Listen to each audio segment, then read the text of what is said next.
being here today, and thank you for inviting me to present today. Today, I think I heard a lot of talk today, and it's very impressive to hear a group of scholars and talking about what is happening around the world. Genocide is a very bad thing. Being a strategist, I was talking to the young men just before we started. It's a lot of work. There's a lot of misunderstanding of the word strategy. Strategy is going to be needed to bring a lot of solution to the genocide problem. Basically today, we have gathered to present a lot of comparison cases. That's how you build a strategy, with analysis. So with all this analysis, you compile it and you build what we call basically projecting the solutions. But before you get to the solutions, one has to look into the root cause of the problem. And today, we talked about a lot of the causes of the problem being really the internal piece. But I will give you a simple example. When you have a problem with a family member or a neighbor, you're probably going to have to, you'll be able to sit down and talk and come up with a solution. And it's, most of the time, I'll say 90% of the time, it will work. But there's one piece that is the external piece that really, if we go down to look into what took place in most of just the genocides, is the external piece that comes and ignite the problem. It is very important that we, when we're looking at the genocide, that we always look at the external piece, because the external piece is the one that we need to analyze and to be able to work on it to resolve the problem.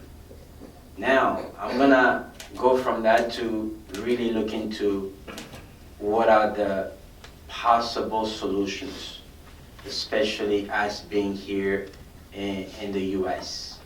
And the subject that I wanna focus on is most of the problems that we're having in the continent in Africa. Genocide is there in Africa, but we have to prevent to have more. Now we have to be able to work proactively, and we have to work very efficiently, but to put a strategy in place, not a short-term strategy, not a one-year strategy, not a 5-year strategy, but looking into 50 years to 100 years from now, what can be done to resolve those problems.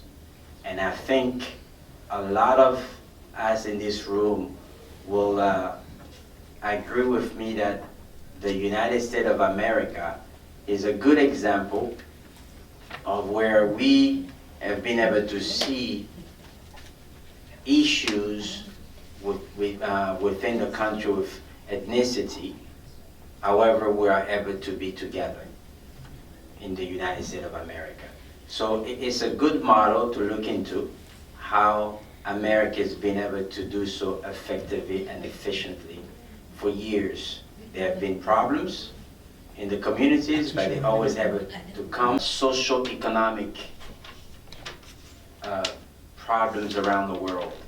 Because today when you go to the continent, economically, you have all the human capital in the continent. I think it's about time that United States of America start looking into the diaspora. The African descent diaspora in America has the key to a lot of the problems that we've heard here today, because we want to talk about the most recent issues. Right now we have issues in Rwanda, in Sudan, in Chad, in so many places in Africa. And we are here as a diaspora. We need to really look into resolving those issues. And we have to look into all the lessons learned. And today was a good part that we have a lot of people talk about the Jewish Holocaust that took place. Those are the lessons learned that we need to really study it and to understand, to avoid future problems. Because if you look into the Hutu and Tutsis problems, and you look into the very silent genocide that is taking place in the DRC, if you go back to what took place in Europe, you can see that we could have avoided those things. And when you go back to like what took place in Rwanda, the UN could have avoided the problem. The UN did not act.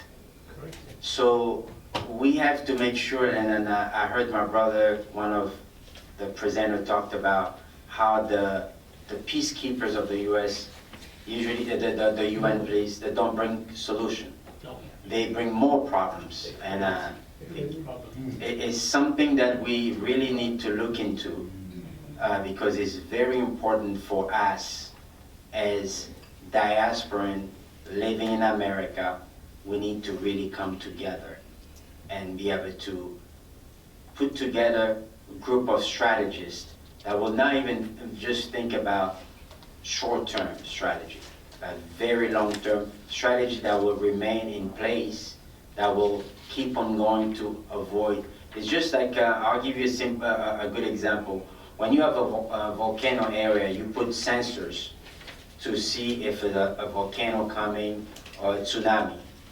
So it's similar things that we need to put in place to be able to foresee those things. And all this comes down to the laws. I heard a lot of people presenting about how they put the laws in Germany and in the Hutu 10 Commandments.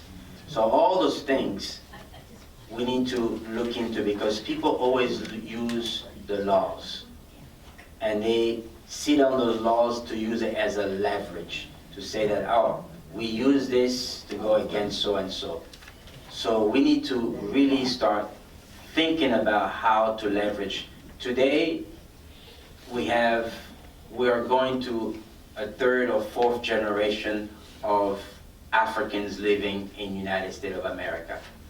Meaning that sometimes we give too much power to the political people in our respective countries in Africa, where we also can do a lot of things on our own, just by starting, like I heard my sister here talking about how she went to Kigali and she was able to see how the place was organized, orderly.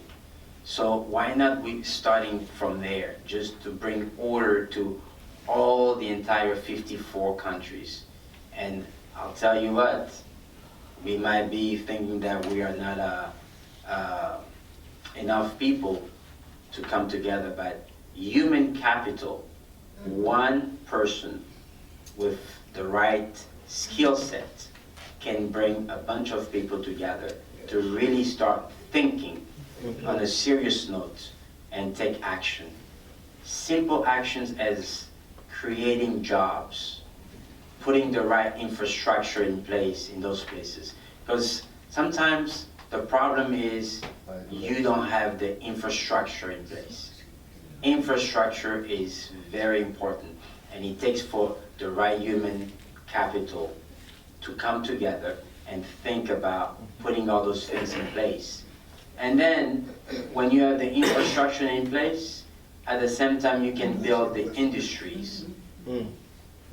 The continent of Africa, as long as that we're not going to be industrialized, if we are not able to take our own natural resources, that's what we have, natural resources, because most of the time we tend to think just about what's underground. But let's talk about on the ground. Let's even go farther. Like I was saying, start with the human. We think, we come together as a group, work collectively, constructively, and then build the proper way to harvest our agricultural, put it together, be able to feed ourselves, because for us to be wealthy and to build that generational wealth, we need to start with being healthy. Yes. If we're not healthy, it's gonna be a very big problem to build generational wealth. And when people are comfortable, who's gonna be there to start thinking about genocide? The problem is when people are not comfortable, they start thinking about to do something bad. You can go to all the, what we call ghettos in America. The problem is when the person is not fed, they see the mom or the sister dying, they don't have a solution, then they will go out and kill, commit crimes. So let us really come together as diaspora, because we have, in America, we have the minimum. We have the minimum and we have the time.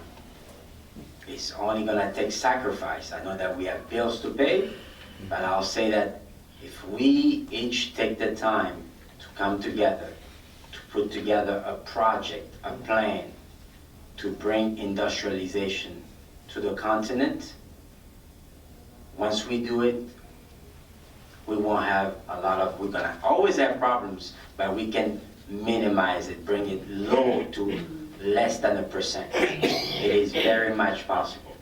So what I will really convey here is for us to start strategizing, because if an outsider comes and builds your place for you, guess what?